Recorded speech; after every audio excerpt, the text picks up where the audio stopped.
Hello, everyone, and welcome back to the next installment of our 12 Monkeys journey. It's time travel tether talk time again. We've got tethered back to the podcast, and we're at a moment of reflection because we are now officially just a tad over halfway through the series, which is exciting and sad at the same time because I really don't want this journey to end. I will just say very quickly before I ask for Jesse and Karen's quick thoughts is I was really blown away by these two episodes. I thought the season finale for season two, by the way, we're talking season two finale, Memory of Tomorrow, and season three, episode one, Mother. And I thought there was so much content in, especially the finale, that it could have been a movie, but it didn't feel rushed, which is a testament to the tight writing of this series. And I just really can't wait to see where the show is going to go from here. And with that, I will point my tether to Karen and ask her what her thoughts were of these two episodes. I was so excited. I wanted to talk about these so bad. And then behind the scenes, Lou said, I got to skip this week because I'm going out of town. And I speak for me and Jesse because he told us before we really wanted to talk about it. But the upside is that we got to rewatch it and catch things. And man, these two episodes are just crazy good. And if this show continues on the same trajectory, I can't imagine how good it's going to be coming up. So, Jesse. Yeah, last time we recorded, we all agreed that season 2, episode 12, Blood Washed Away. Okay, that's the season finale. Talk about a cliffhanger. This is it. And then when you get Memory of Tomorrow and Mother, but especially Memory of Tomorrow, oh, what an emotional journey they give you. Mm-hmm. They give you a happy ending and not the dirty way.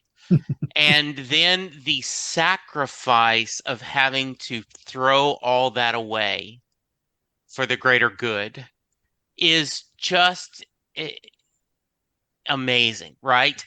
And I had never seen the movie, so I did not understand the significance of one of the guest stars. So this was just amazing. And as we talked about, I loved having the chance to, and I watched both of them back to back last night. And I'm like, wow, what a 1-2 punch. And I've talked about it on the Tuning into Sci-Fi TV Discord about how we're going through this and asking people to listen. And 3 or 4 people have said that this is by far one of their best time travel or science fiction series, period. Mm-hmm. And I still go back to, how the hell did I miss this the first time? I think that it's funny because we've been watching this series and we've been making comments on the lead actor, and we just wish he would shave. And I don't know if the showrunners were listening to the interwebs at that time, however well developed they were back then. But this show shows that it has a sense of humor multiple times. And I was already digging the show quite a bit. But when they started that 12th episode with that gag razor, Karen, I just burst out laughing. I thought that was so funny. Very funny. And it just, the rest of the episode could have been a dud, and I was still sold on it. So I just thought it was so great. Karen, what did you think about that? Yeah, pretty funny. I like that he resists it because now it's like part of his identity, I guess, that he's scruffy. And that made me laugh out loud because we've been discussing how I feel like he is super scruffy. It's grown on me. He's become a little more refined. He doesn't look dirty anymore, which is good. He mostly looks like he's exerting himself, but I thought that was super funny. And I like that the cast or the show is in on that joke, which is cool. Jesse. I loved that they're celebrating Christmas together and him talking about he's never done this before and maybe just his dad had given him trains, and the exchanging of gifts and how happy they are, right? And these two people have not had a lot of happiness. And to see that We got in the previous when they finally decide to quit arguing with each other and give in to their love and passion, and to see them, they've made a life together, is just very sweet. I love the joke. I love the butterfly gift Mhm. that so that way you could bring, and then we get a nice payback on that Mhm. because I was heartbroken to think that they're doing the reset Yep. where they won't have that, they won't care about themselves, and that she won't care about him anymore. Right. He will remember everything, but she won't. Mhm. And I have talked about how my admiration of these characters has grown. I'm, I've always loved, I've been very vocal about how much Amanda Schull is just one of my favorite actresses because of all the other work she's done. Mhm. But Aaron Stanford is just kicking it on these. He is kicking ass and taking names. Mhm. Just so much an emotional, and jumping ahead right when he goes like, she's no longer the mission. Mhm. And just this sense of giving up. I now am so, I want them to be in game. I want them to somehow have a happy ending. Shipping Yeah, big and time. and I just don't know if they're going to be able to pay it off. Mhm. But I do know they're going to pay off with a great story. Yep.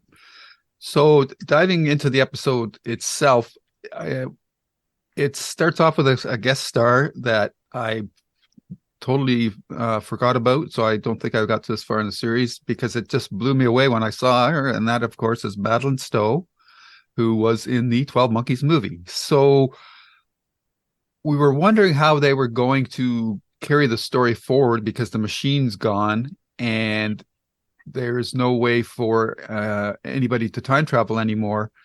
So this is maybe a bit of a mulligan for the series that you say, okay, bringing Madeline Stowe is a nice touch, and maybe there's a bit of multiversal stuff going on here, Jesse. And I'm curious what you thought about that. But the elegance of because we were racking our brains like how is he going to time travel because they don't have the machine anymore and they just it was right in front of us, very subtle, it's just the leaves, the red forest, which makes sense because that's so volatile and it's basically time collapsing on itself. So I really liked that solution to what we were, at least I was overthinking how they were going to get around that problem. But yeah, bringing in Madeline Stowe was a very nice touch and it smoothed over probably the shakiest point the series has done to date, and I didn't mind it at all because it just everything else was so well established that I just really bought into it, and it was leading up to that big decision that Cole had to make. Jesse, what did you think of all that parts of the episode? I love that actress. Mm-hmm. But I truly had not, since I've not seen the movie, I just went, wow, that's a pretty big movie star to be on the TV series. Wow, that's pretty cool. And to, and then I also just saw on IMDb that she narrated the season one recap at the beginning of the Year of Monkey, Oh, Mm. that okay. episode. So, and we did not catch that. So and the idea that it's a little bit Wizard of Oz. You had click your heels, you had the power to go home all the time Yep. within you. But the idea that, and we've debated often of why is James Cole so special, Mm-hmm. right? Is he the witness? Is he the watcher? Is he this vital person in the future? And to them say that you can do this yourself was really well done. Mm-hmm. And by the premise, by the bit, right? I didn't care that we're timey-wimey. I'm like, no, I buy this. I buy it a lot. And it just really it solidified my these guys are playing at a different level as far as storytelling. Mm-hmm. And I will get on my soapbox for a minute. looking at the creative people on sci-fi TV, the suits, this is what you guys used to do, right? And why aren't you doing this again? Why this should be your purpose to do that. Yep. End of soapbox. Truth. Yeah. Okay. Karen? So, first of all, I thought it was amazingly cool that Madison Stowe was in this. Learning that she did the voiceover last season, that's fantastic too. But seeing her in this, and her performance was just insanely good. That blows me away. I love that she's echoing Jennifer. Yep. And I'm assuming she had to watch some of the series in order to get that same feel to her ravings. It was very Jennifer-esque, looking like she's crazy until she sees James. And then she still looks crazy, but she hones in on, oh, you're James Cole. She gets that kind of click where she tells him real things. And I thought that was really a great story beat, that we see her both being super crazy and also having a lot of really good information. And we had discussed, how is he going to time travel without the machine? And I thought it was incredibly believable that he could time travel because of the trackers in him and all that. So it's not like it blurred the lines of my believing and not believing. It very much was believable, which is, like Jesse said, incredible storytelling, because we buy into everything that's gone on so far. And I like that they still use the machine later on, but that James has this backup. So now we know that, hey, anyone who's been injected with this and has time traveled a bit, they can use this tea. It takes a toll, but they can use the tea to go anywhere they've been before. And I also liked where he landed in other time periods. He landed in the back of Jennifer's car, not Jennifer's car, Cassie's car. Yeah. Cassie's car. He landed in the asylum. He landed next to his friend. Why am I blanking on their names? Ramsey. He landed next to. So I thought it was very cool that they introduced this new way he can time travel, and also very believable.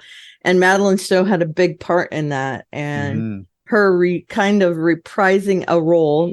It's not the same role, but in both the movie and the series. Pardon my cat. I just thought that was very cool. Yeah. And I'm glad you mentioned the sequences where James was jumping through the various time periods. And that's an aspect of the show that I've been waiting to see them take advantage of, is having them revisit things from like Back to the Future 2 did that back through the first movie, but from a different perspective. So it's good to see that. And that even becomes more so in the next episode, which we'll get into a bit later. And at the same time, they're still throwing the witness in there. And I'm still going to go with my theory that James is the witness. We'll have to see how that plays out. But what's interesting about this episode is how they take advantage of these time travel tropes to subvert the more conventional storytelling elements of like broken romances and that, like Jesse was mentioning earlier. And again, we'll get into that in the next episode. But within this episode, without knowing what was going to happen in season 3, episode 1, that moment when James jumps back to the factory with the other primary and his work buddy, and just before he shoots the guy, he says goodbye to Cassie. I just thought that was really well done. I had to laugh though when he's at the house and he said 1957 to 59, this was our home, or whatever it was. I could never print that good. I don't know how they do that, but it almost looks stenciled. But it's just, but it was just really nice to see. And when he comes back to 2040, was it 2040? And the machine's been restored, and the doctor's back as well. But now she's like a Sigourney Weaver Ripley character because she's had to protect the station by herself. I just love the dynamics of all of that. And then because the timeline has been interrupted as far as Cassie's concerned. She's still in that antagonistic mindset that they had until after the events of the trying to reverse a paradox. And just watching poor James on the other side of the room with half turned away from the conversation, just trying to process the fact that he's lost the best part of his life, was just so really well done. And yeah, Jesse, I just think that how that played out and then set up the stage for the final act of the episode was really well done. Yeah, and we also got some really nice points. If I did not love Cassie and James together, James and Jennifer would be someone I love their connection. Mm-hmm. And when he says, "Don't call me Otter Eyes," then later she says, "I'm always going to call you Otter Eyes," right? Yeah. Is just so well done. It just, I love that scene. Mm-hmm. And they are earning every payoff they're giving us. Mm-hmm. I don't feel like they are cheating. I don't think they are any emotional manipulation they're doing is because of good acting and good storytelling.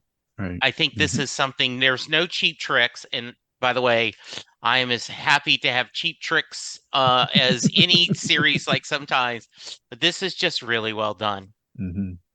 Karen. Yeah, I agree. They are working for what they give us, I think, is what it feels like. And we are reaping the benefits of that work. Yeah.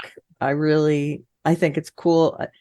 I can't imagine anything being done better in these episodes because the story is top notch. We get great settings. We get the atmosphere of everywhere seems to fit in. Like their house, the factory, that every place that we see in these episodes is what we imagine in our head they would be before we see it. Mm-hmm. So yeah, I'm blown away, at least by these 2 episodes and by all the series so far. I have great hope for what comes next. Yeah. And then the last part of the episode, once they've come back to 2040, they decide to jump to Titan to save Ramsey and everybody. And I just thought Jennifer, she had a great scene where she was trying to rally the troops. Like she was quoted Lord of the Rings, Braveheart, I think Independence Day. Independence Day, yeah. Yes, and, she did. And Bill and Ted. Yeah. Excellent to each other. Yeah, and how happy were you because of Station 11, the Independence Day, right? Because it made me flash back to that scene in Station 11. Yeah, Jennifer is just amazing.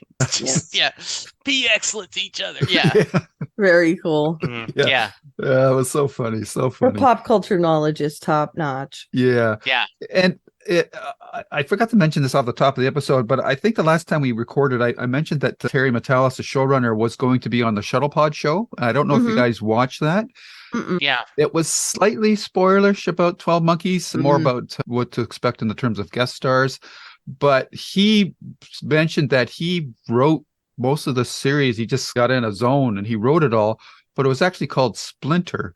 And when he presented it to Sci-Fi Network, it says, "We're trying to do something with 12 Monkeys. Can we rework this and make it about the 12 Monkeys brand name?" And that's how this show came to be. But initially, the original concept for the show was going to be called Splinter. So I just thought that was really interesting. I also noticed that I need to see that because I guess he mentioned that one of the most popular characters wasn't the original pitch. The headline didn't say who it was, so I'll have to look for that. Okay. I love the name of that episode, hoisted by his own Picard. Yeah. Of the Shuttle Pod show. Yeah. That's cool. Yeah, veteran 12 Monkey fans, if you're not into Star Trek, which would be hard to believe that there's no overlap between the two, but definitely check out that episode. In general, that show does really get some really great guest stars in general, so it's well worth checking out. So now we get into this whole Titan thing, and on my rewatch, because of the Titan, I'm going, I know what a Titan is, but why are they referencing it in the show? And a little research, in case you've forgotten your Greek mythology, the Titans were the elder gods before the more established gods that we are aware of, like Zeus and so forth. And the leader of the Titans was Cronus, who is the master of time. Master of I Time. thought that was Yeah. very apropos. And then I said Cassandra, her name is very, Greekish. and she is the daughter of Priam, and she is endowed with the gift of prophecy, but fated never to be believed. So I think we've seen that play out a little bit in the series, and I'm just worried about what it could portend for the, the remainder of the series, but we'll have to see. So anyhow, we get the assault on Titan, and then we find out that Titan itself is a time machine as well, much like the splinter machine that we're used to at the lab. And some interesting things start happening there beyond, of course, almost all the characters are rescued, except for poor Deacon. I don't know if this is the end of him or not. I certainly hope not, but it will be interesting to see how that plays out. And over the course of the action in these scenes, everybody's gone off to different places, and I will let the two of you discuss those and pick and choose the ones you want to talk about and leave the ones for the other to talk about. But needless to say, this sequence was used to plant a lot of new seeds, and it'll be interesting to see how they play out in the next season. So I'm going to go to you, Karen, on this. Which of the characters do you want to talk about? You must be muted. Are we talking about the second episode now? No, we're still in this one. Still in the first one. After Yeah, the assault of... I do want to talk about Deacon. Mm. His arc has been super interesting to me. He was very one-note villain kind of guy. Interesting, but definitely just a straight villain. And he very slowly became a character that you can like, which, I mean, again, it's the power of their storytelling to make you like this dude. And in the end, and I don't know whether it's the end of him or not, but at least in the end of this version of him, he sacrifices himself for the group. And that would have never happened before Cassie, probably. And I'm assuming his love for Cassie is what helped motivate him. And I just feel like this is a character that I want to see come back. And I also would love to know more about where he would have gone if he would have lived. Anybody else you want to talk about, or is that it? Before I give it to Jesse.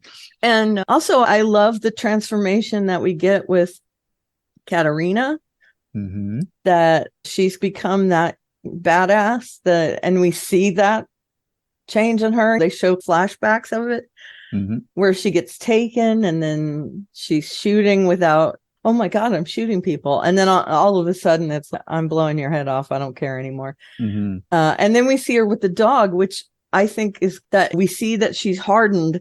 And then we see the dog, which makes her human again. Right. And it's a very cool way to show how her character has changed, but she's still Jones. She's still that person inside. I also dig that they show that because Katarina has the trackers, whatever, I don't know what they're called, the serum, that she's taken the serum, that she remembers what happened, that the station got absorbed by this red cloud. And when they change it, she kind of remembers, she gets an echo of it. And I thought that was nice to see as well. A good continuity beat. Yep. So yeah, very, very good. I have nothing but props for these couple of episodes, honestly. And all the acting was crazy good. Jesse. So I am loving Hannah, and I want to see more of Hannah.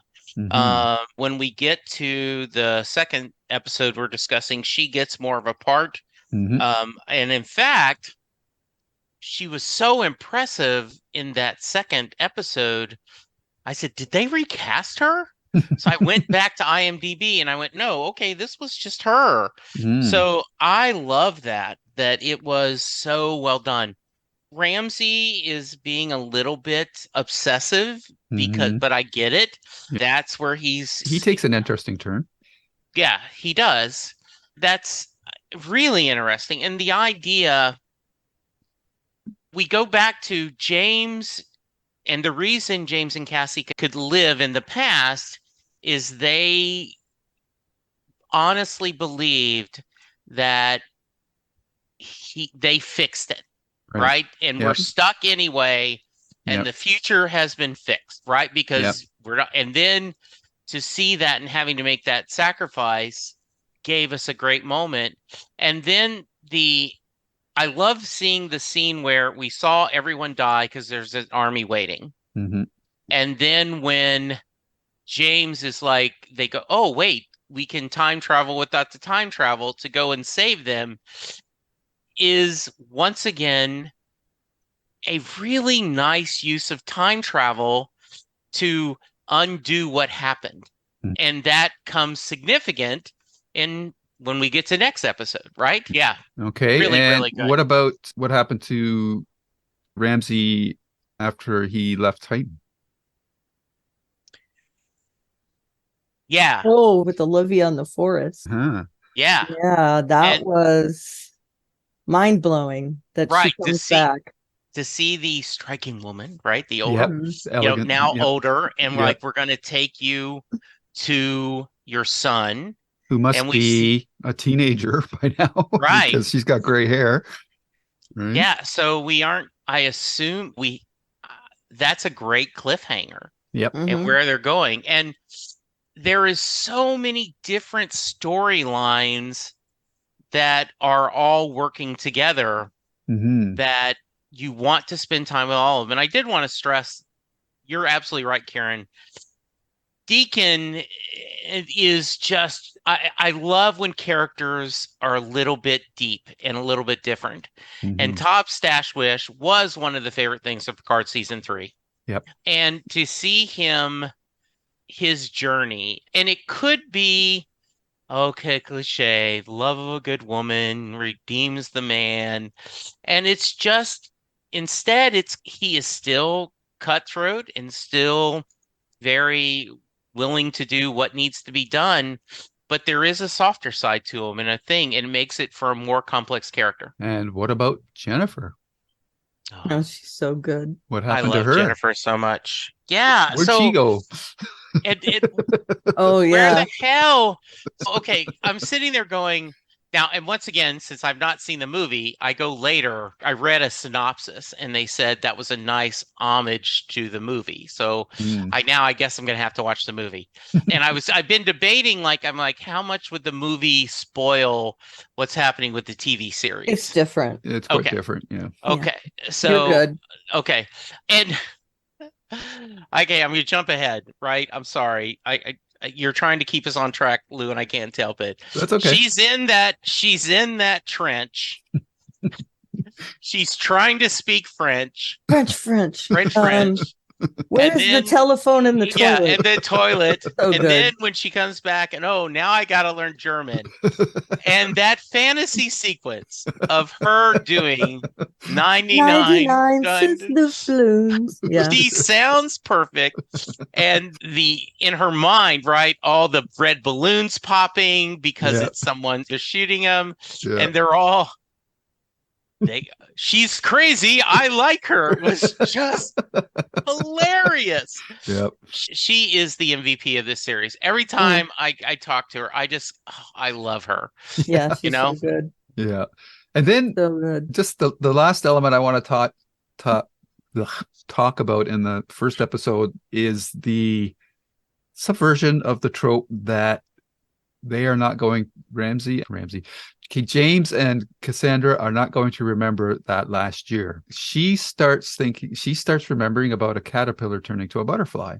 The first time I watched it, I go, geez, that's awfully convenient. But then when I watched it again, I realized it's because they're in Titan. It's the time machine. So all the time streams, all the multiverses are converging there as it's getting ready to jump. So again, a very elegant way of making that work. I just thought that was just fantastic. And of course, that all comes together in the next episode. But I just thought like I said, there's 3 acts in this episode, but this episode could have been a movie. There was just so much ground cover, and it never felt rushed. It was just the right pace. They had a sense of humor. James had that funny bit with the razor. Jennifer with her bits on the car with the speeches. Katerina turning into Sigourney Weaver. Ripley with the gun, and then the dog. It was just all so well done. And the jumping around. The jumping around was just amazing. So much stuff in that. So much stuff in this episode that, it was just well done.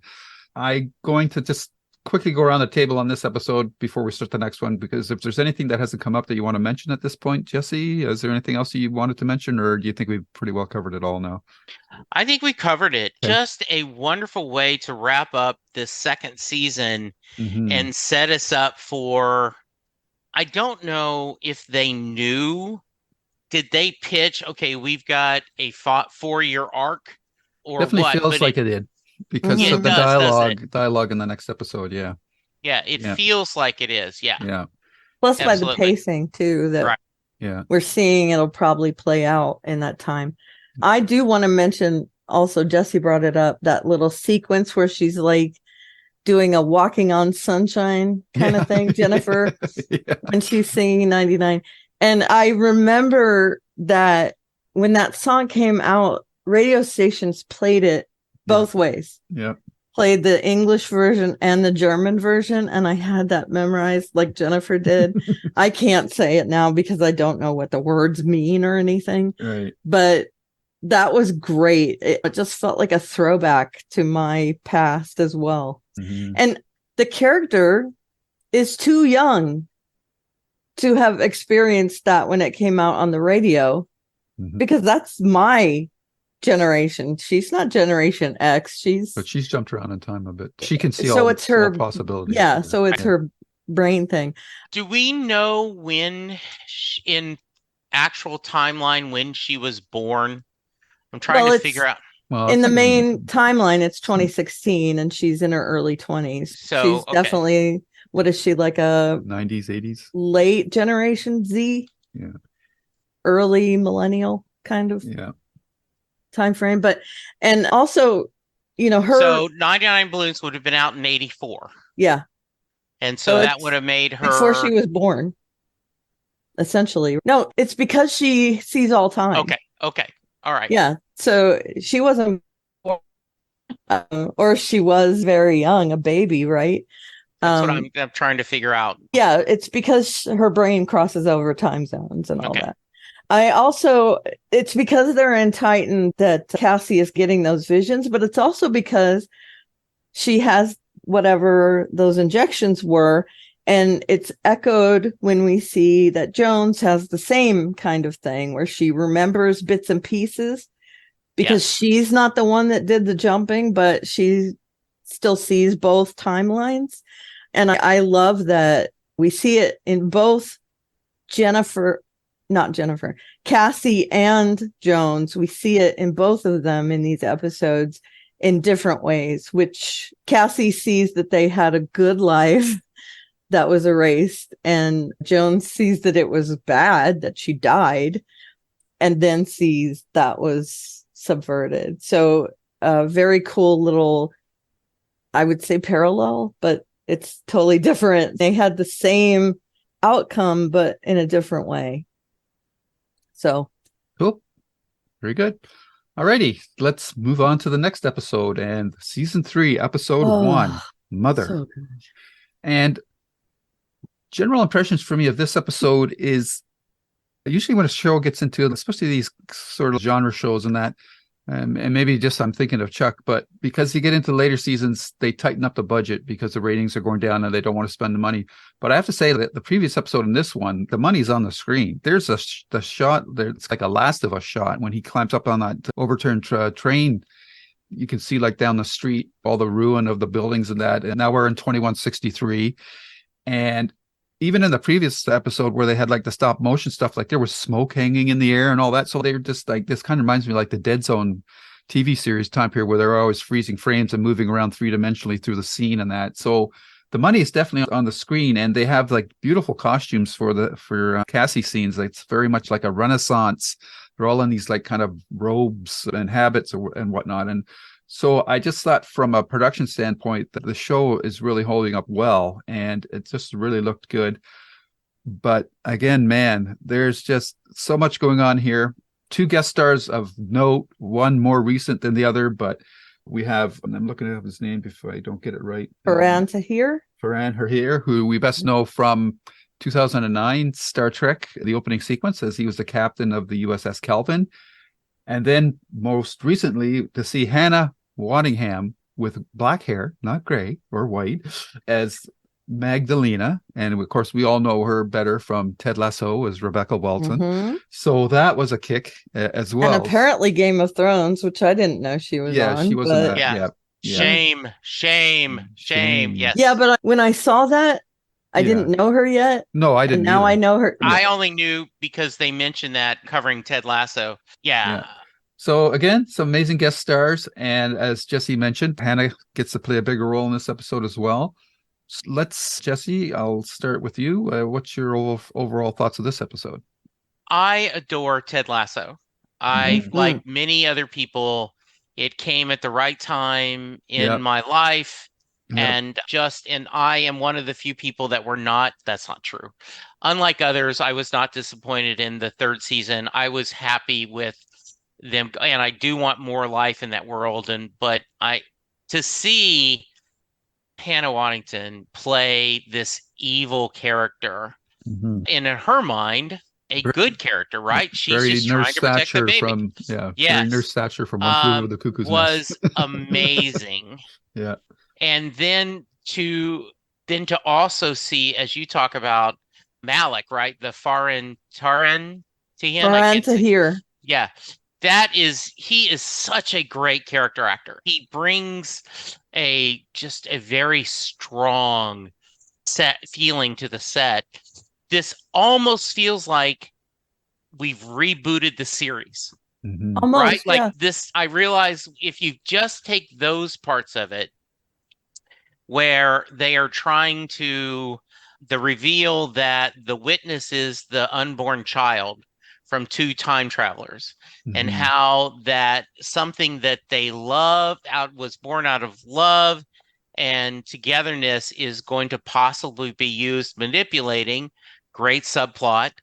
And what a wonderful little glitch that Cassie jumps off, right? I'm going to kill myself versus being mused. And they use time travel, and it's a one-way trip, right? Because you can't, and thank you for your sacrifice and do all that, was just this nice little twist that if you had just had that story in the episode, we all would have asked, hey, why aren't they going with anyone else? But you would have felt satisfied. That was a brilliant story of how everyone is working toward this cult and believing what they need to be done, right? Mm-hmm. Yep. Yeah. Karen. I was taken aback when I saw Hannah Waddingham show up in this episode. Really, eh? But pleasantly taken aback, if that makes sense. I love her. And Ted Lasso, she has her own journey from bad guy to good guy throughout the series. Yeah. And to see her in this role, it was like the beginning of Ted Lasso amped up 100,000% because she wants vengeance and all that in Ted Lasso. And to see that kind of dark side to her was really great. And you mentioned the scope of everything, that they spend money on things, not just the scenes of that desolate future, but Titan in its scope is huge, with lots of corridors and rooms, and the costumes and everything about Titan just screams big budget to me. And then we get all the other stuff too. We get the reshooting of scenes, and because they repeat things. They repeat the scene where she's eating in her room after she jumps off the platform. And I really love the scope of these scenes and how big it all feels. It's like movie storytelling. It's huge and lush, and just it makes you feel like you're immersed in where everything is. And to see Hannah Waddingham and Farhan Tahir in this as bad guys amp things up even more. They're both great actors. Farhan Tahir is a bad guy in a million different things. Yeah. He plays the heavy. He's been in Chuck, Star Trek, just a million different things. So it was cool to see both of them. And you just know that it's going to be menacing. And I didn't think anyone could be creepier than Tom Noonan, but Hannah Waddingham does it in this. Tom Noonan is a caricature almost as the pallid man or whatever his name is. Yeah. He's kind of the front, but he's the you think of a cult leader and he's it, right? Or whoever is pushing the cult forward. So I loved all the performances in this episode, and it's mind-blowing. Yeah, I want to jump in because I agree with you, Karen. I actually was thinking he is the least interesting and least, yeah, I guess the complex is right. Like you almost seem like, God, he's letting us down as an actor.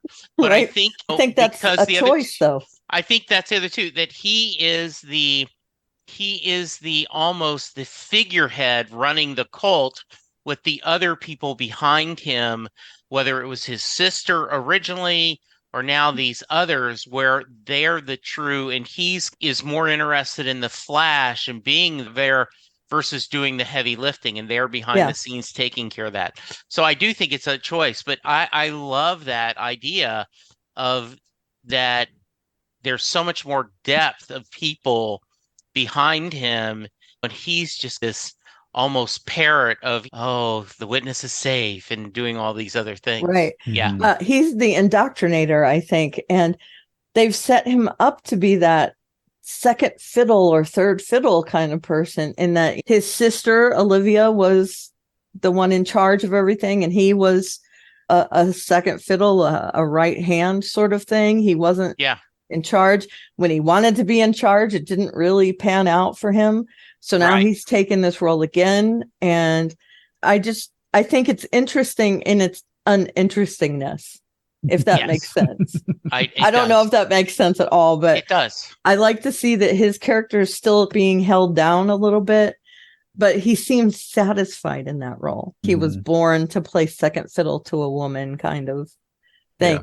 And there's also huge parallels between Olivia, the old Olivia, and Magdalena, where they play a very similar character, but in very different ways. Yeah. We thought that Olivia was the sinister figure, and Magdalena has amped that a million times. She is much more sinister than Olivia ever was. Yeah, I have no way of knowing this, but I'm guessing that Metellus was inspired by Louise Fletcher on One Flew Over the Cuckoo's Nest as Nurse Mildred Ratched, because it's just echoes so strongly. But and he might not have had a big a part to play in the episode, but he still has that physical presence. Like he's got a presence on screen. He's one of those actors that doesn't really have to say anything. He's just there, and he stands out on the screen. So he's got that ability to do that. And I thought he was well cast for the role that he played. Even if he doesn't do a lot, he's a badass. Yeah. Exactly. Right? Yes, yeah. He's got that. Yeah.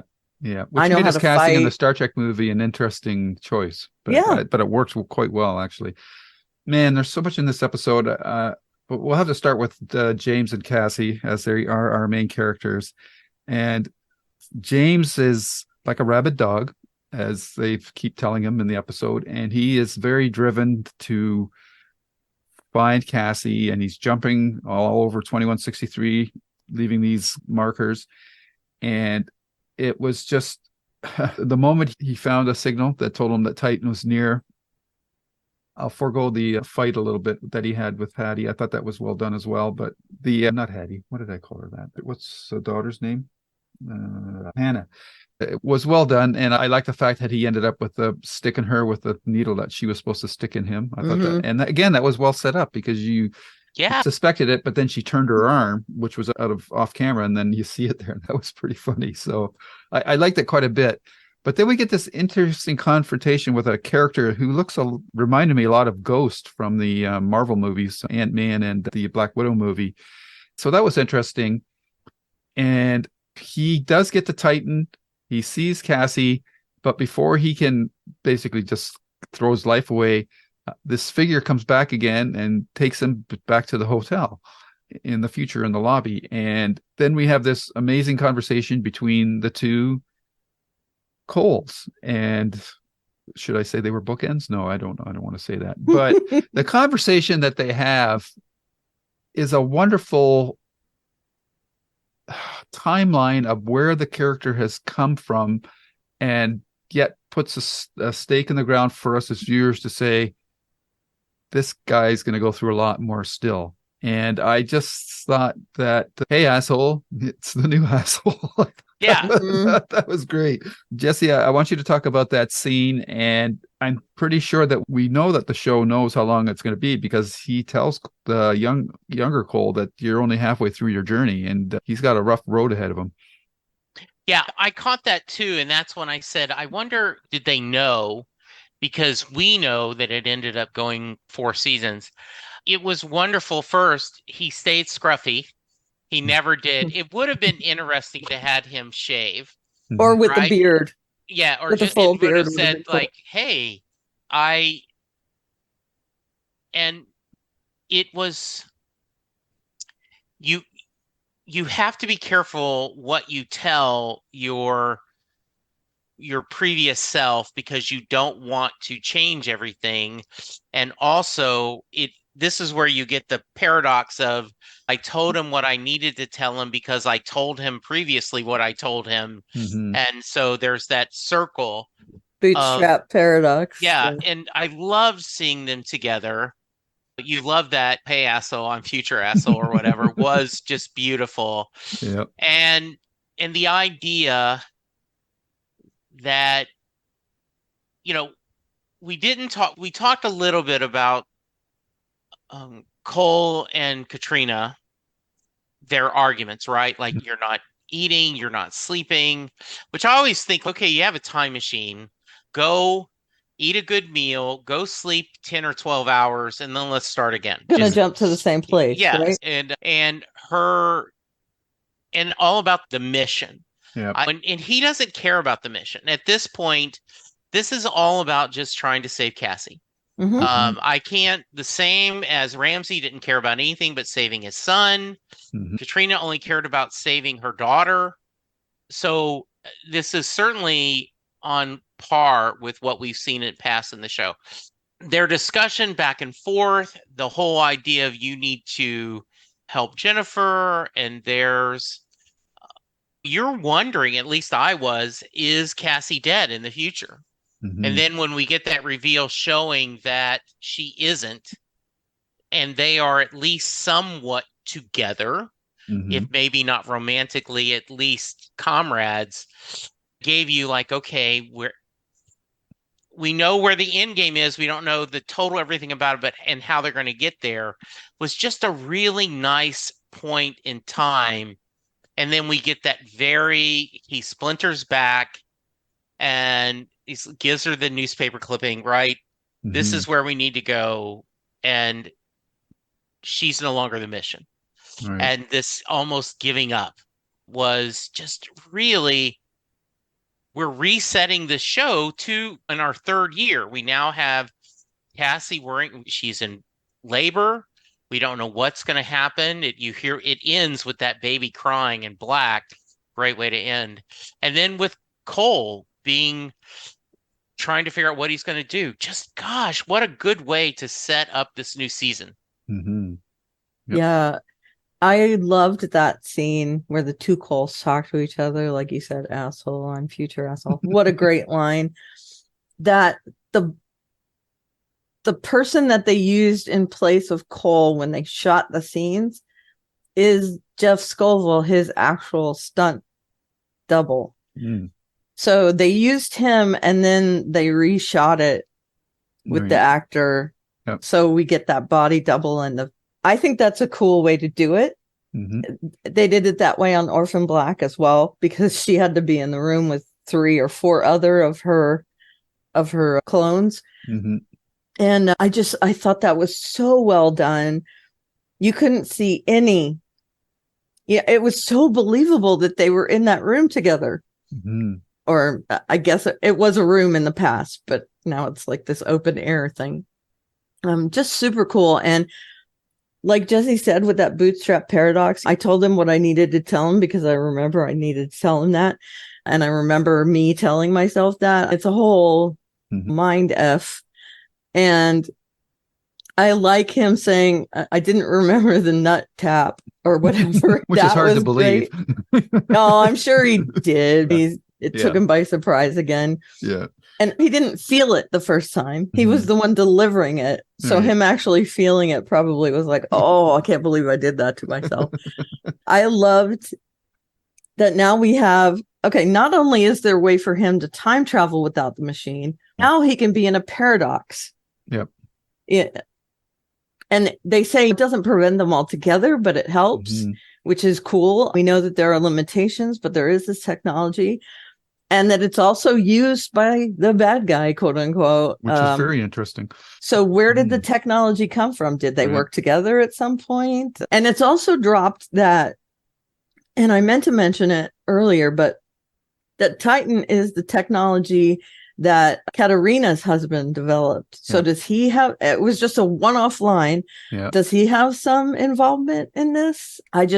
There's so much to cover in these episodes and so many things, so many lampposts that I'm sure will come back, and a lot that I didn't notice that will probably come back.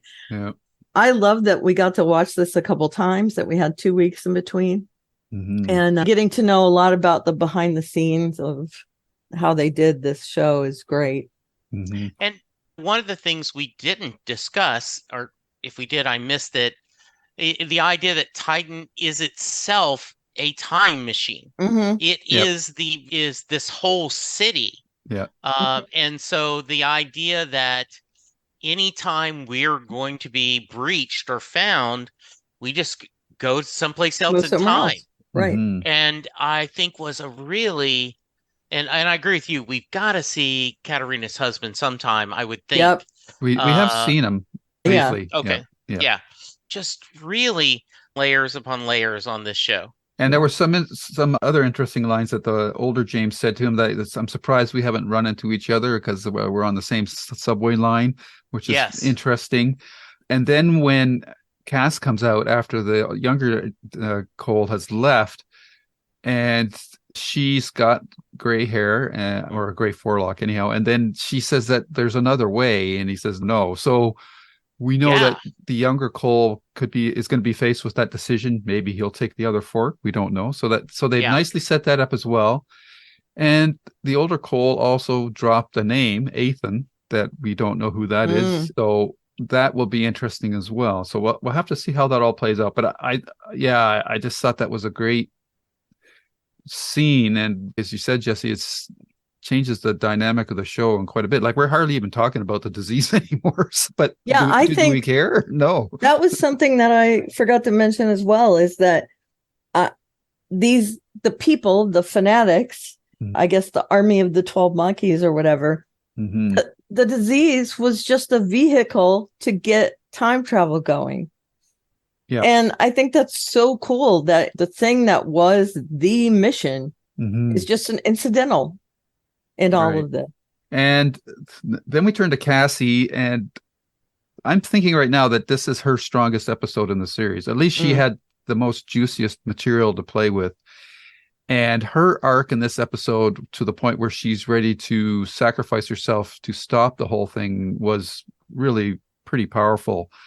And I just think that Amanda Scull just knocked it out of the park in this episode. It was great to see her remembering that closed off timeline that James was afraid that they would not be able to remember and share together. So it will be interesting to see how that plays out, because we obviously know they do get back together, because we saw that. So we don't know exactly when that's going to happen going forward. But given the pace of shows, that I don't think it'll be too much longer.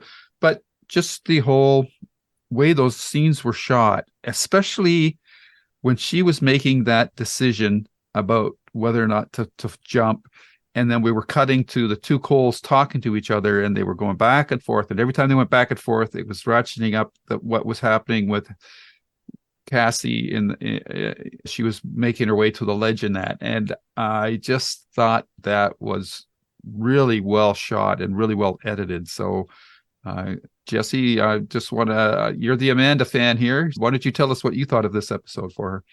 Yeah, she's been able to do so much. And the decision to not let her child be used by these fanatics was a tough one on her.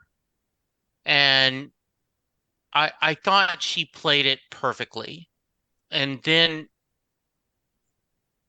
when you wonder, because the implication is when they go back, she knows that, oh, wait a minute, I've already lived this, which is because of all the serums and everything that they've had, they can remember more times.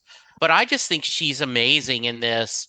And gosh, think how tough this is for Aaron and Amanda to keep track of on the script. Now, where am I in my journey? What do I know? What do I don't know? What do I feel? It just is really impressive. Mm-hmm. Yeah. Karen.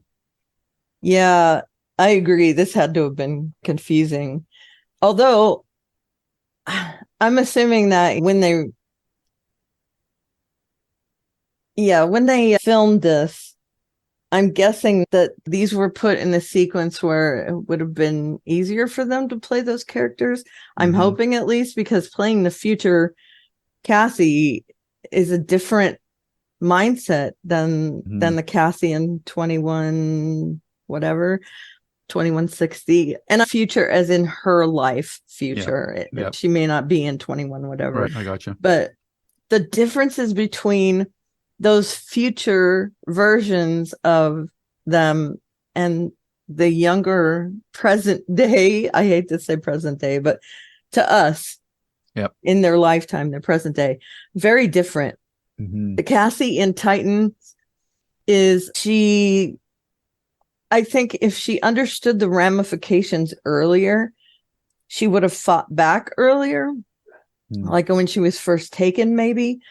But she realizes when Magdalena comes to see her and things are like, you're going to be presented today. And she realizes, hey, I really need to get out of this, because they're going to take my baby and they're going to make him or her into this thing, this monster that has caused all these problems, that caused the plague, and they want to end time.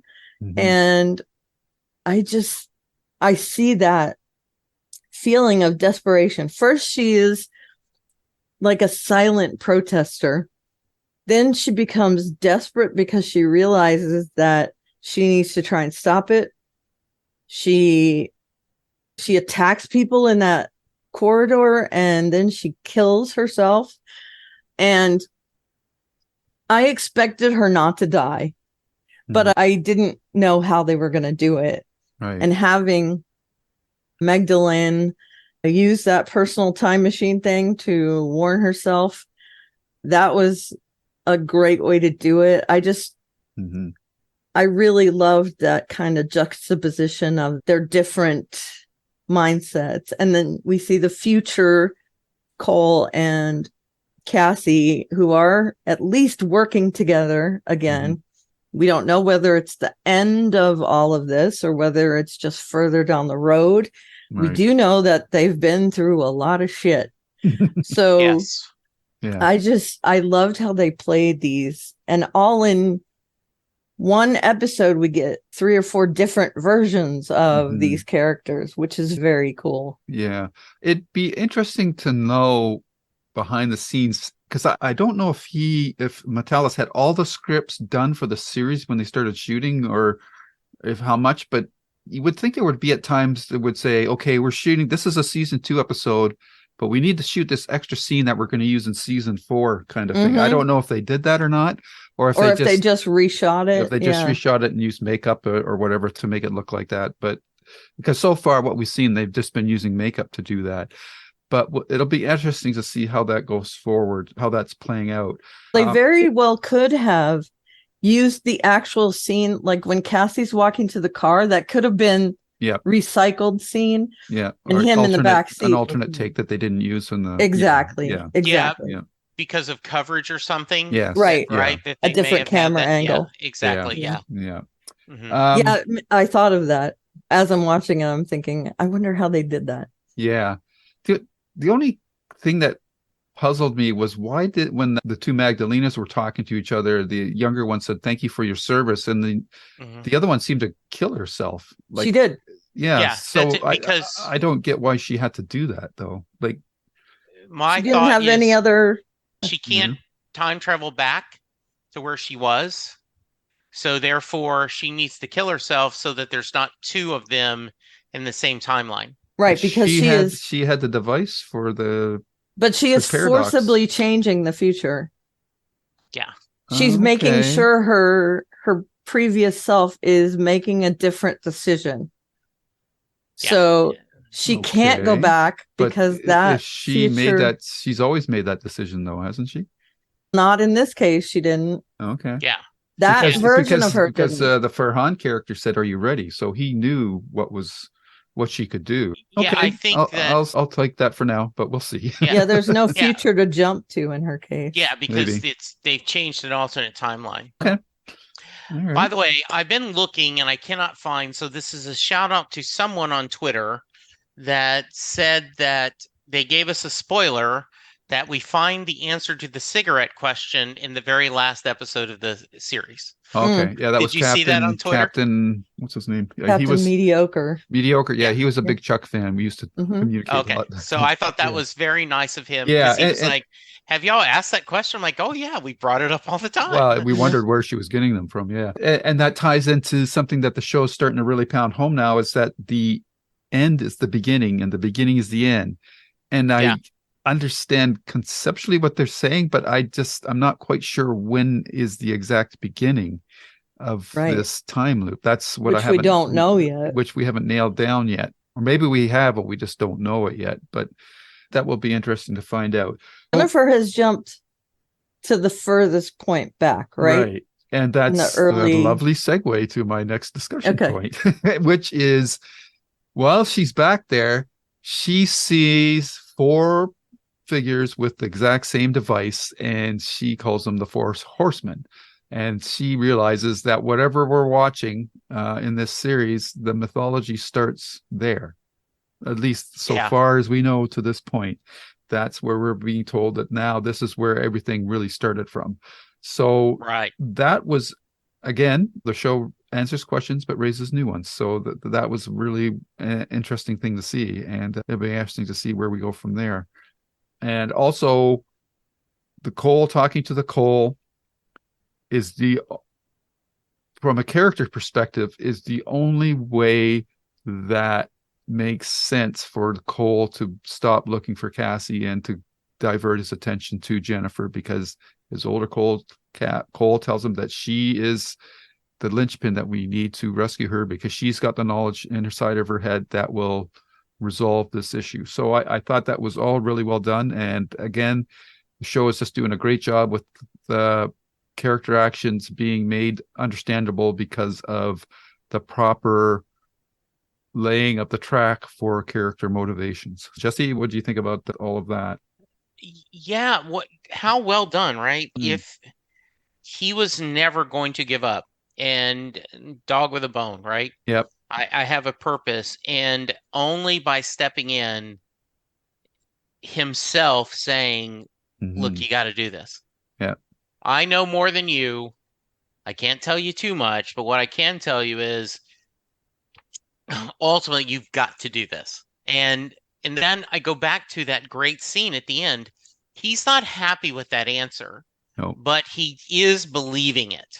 Yeah. And so now then we're in a very weird place at the beginning of the season, right? With everyone gone. And Deacon really gone.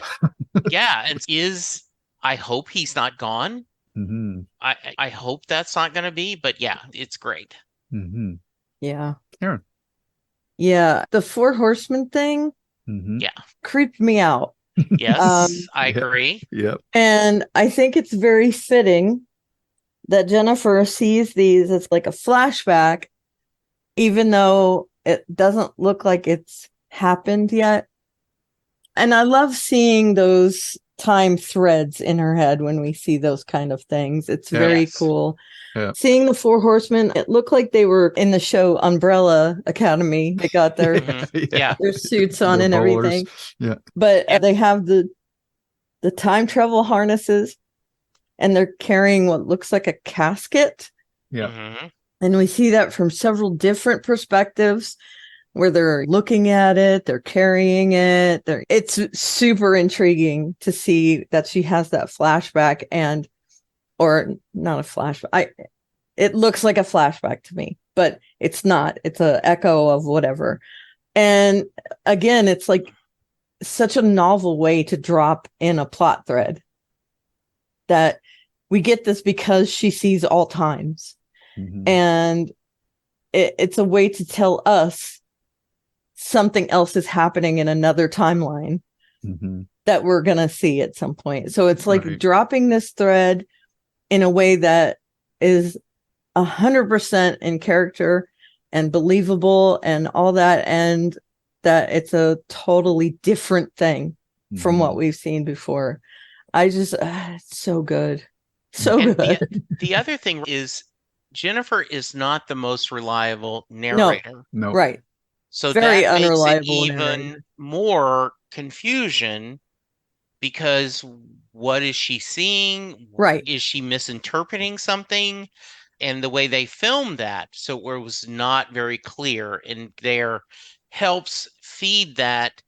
Okay, I'm not sure exactly what's going on. I think I know what's going on, but I'm not. Yeah, when we see it really happen on screen, I'm assuming it's going to look real, like they're real people. They're not wearing these weird suits, and we're going to see it look normal through the eyes of a normal person. But she sees it in that like window of crazy person, because everything is all mixed up in her brain and she's seeing all these different things. So she makes it into a certain sinister looking thing because she feels like that's a bad place. So she puts it in that context. And when we see it, we're going to see it with the veil lifted, which, I mean, I'm so anticipating seeing what these Four Horsemen are. It's so cool to see her say something in her own way, and then we get to see it play out in a normal looking way. Just very cool. And so, since we don't know what's going on, and are they going to have character actors playing the Four Horsemen? Are they going to be unknowns? Are they going to do something? Are they people we've always seen? Yeah, or we've seen. Yeah, I think that's going to be interesting to see, right? Yeah. Yeah. It's just, it'll be, because I'm sure they're going to subvert our expectations, because for me right now, I don't know how you guys are feeling about this, but I think the show is trying to lean pretty hard on the fact that the witness is the child of Cassie and Cole. Yes. But I'm sticking to my guns that it's Cole because that somehow that has to tie in with the end is the beginning and the beginning is the end. Right. And who is that baby? Yeah. They've tied in people from the past and the future and all this. Is she giving birth to someone else who's already been seen? Yeah. Because he went back in the past, or it's crazy. Yeah. And the baby's born, and how much interaction is Cassie gonna have with the baby? Don't know. Great questions, right? Have we already met the baby in a different context? Light?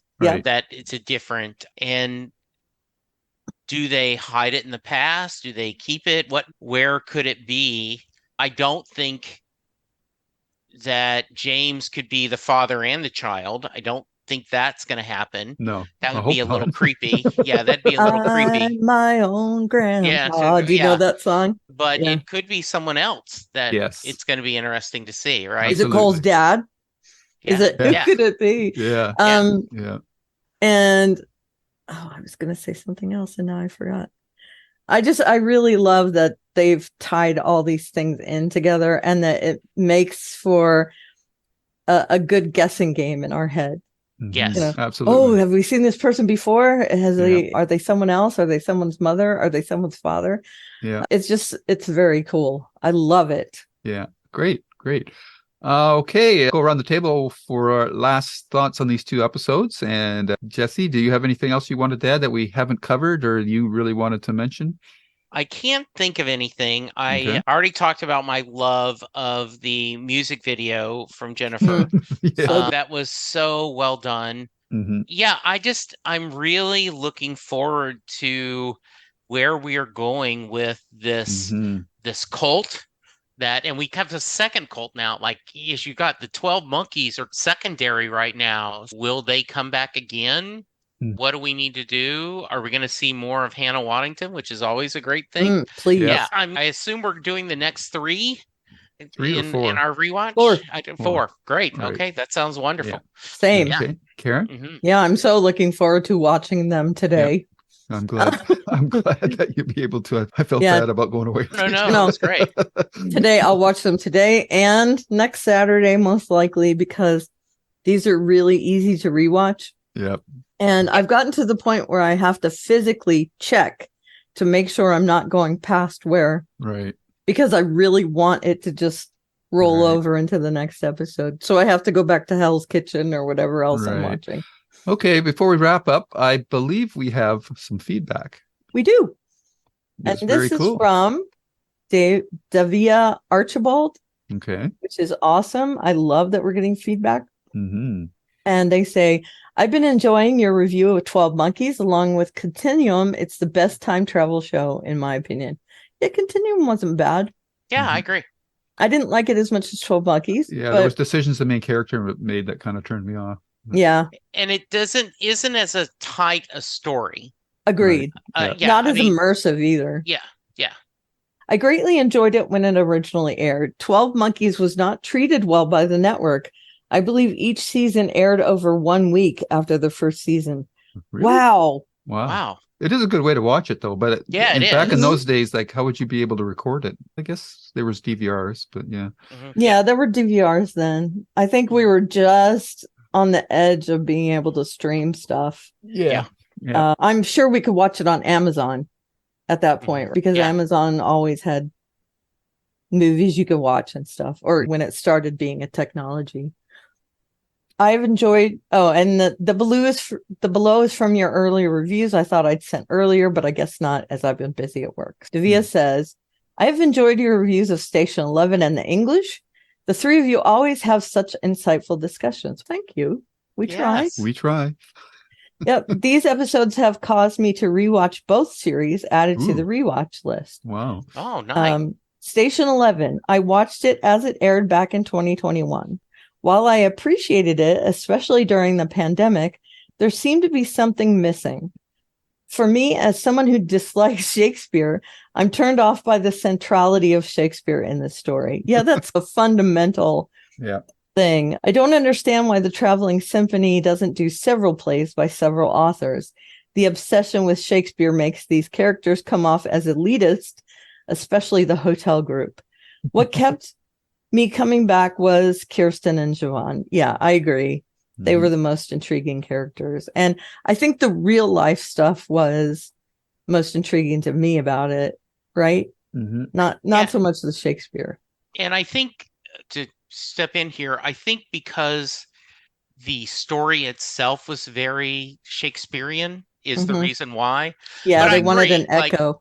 Yeah, I agree. You seemed like you would have done Arthur Murray or not necessarily Death of a Death of a Salesman, which is Salesman, yeah. depressing, but something Streetcar Named Desire or just this other, you would have had different plays. Yeah. Could have been Yeah. good. Yeah, but the series worked since them doing so much Shakespeare. Yeah, and I think because it was based on a Shakespearean trope, they were taking that as a mini mirror of the series and using it. And it worked like that. I get it. I like some Shakespeare and I hate some Shakespeare. They didn't do much ado. It's Benedict and Beatrice are my favorite characters. Okay. Now they say, going to the English, I enjoyed that this wasn't what I feared about quote unquote Westerns. The few I've seen are generally about strong white men conquering the West, fighting through the elements and the barbaric engines. I came across this series in December, shortly after it was released, and binge watched it in 2 days. I was so thrilled to see women and Indigenous Americans portrayed as strong, smart human beings with individual personalities, desires. Agreed. I love that part of the show. And I think it was groundbreaking as far as Westerns go. So good. I loved how reveals were done over the series. Her son's father killed her son. Eli was sold to the good guy. The employee outgrew the boss. Syphilis. I was sad when Cornelia turned her face when the picture was being taken. I cried from the scene where the sheriff insisted Eli and Cornelia separate. I was in full-on shock with the tears flowing when White Moon was in England. This show has stayed with me. Yep.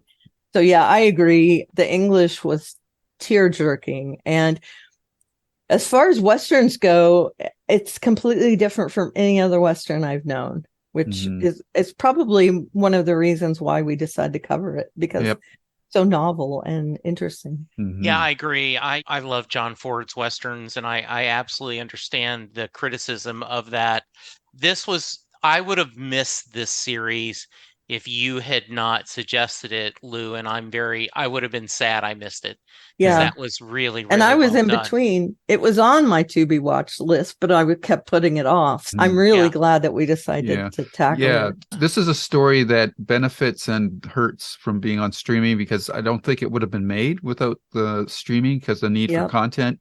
But unfortunately, there's so much streaming that this one got buried, and I don't think it received the recognition that it's due. Agreed. Or attention. At all. Yes. Like a lot of people probably just missed it. Yep. Yeah, so good. So that's our feedback, which is fantastic. Great. I love that we get that. And we do have a few people watching on YouTube that have mentioned things down in the comments. It's nothing, hey, I really enjoy your take on the series, which I think is cool. So we are getting feedback for that, which I really love. Righto. Okay. So this will conclude our time talk for today. We'll be back with episodes 2 through 5 of season 3, and that includes Guardians, Enemy, Brothers, and Causality. Jeez. Sometimes you just can't talk when you say so many words in a row, right? Absolutely. Anyhow, I want to thank both of you, my time-traveling tethered friends, for coming back again, and I look forward to talking about this with you again next week. So where can they find you, Karen? I'm at Alvaria on various social medias, and I have a blog, alliestuff.com, which the link you can find in my Twitter bio, and the landing page has a lot of really cool stuff, I think. So cool. Jesse. I am at Jesse Jackson DFW on the Twitter machine. And you can find us, as we talk about, on the same feed, Babylon 5. You can hear me talk Doctor Who on Next Stop Everywhere, and John Hyatt on Perfectly Good Podcast, and of course, Set Lusting Bruce, where I talk to music fans from around the world. Awesome. And you can find this podcast on YouTube at Lou's Reviews, along with our Babylon 5 and other JKL media productions, and there's also some writer interviews and Stephen King podcasts. And on Twitter, I'm at Lou W. Sitzma. So that will do it for this installment. The tether is snapped. We're going back to our normal lives, and we'll see you in the next installment next week. Take care, everyone. Bye-bye. Bye. Bye. And see.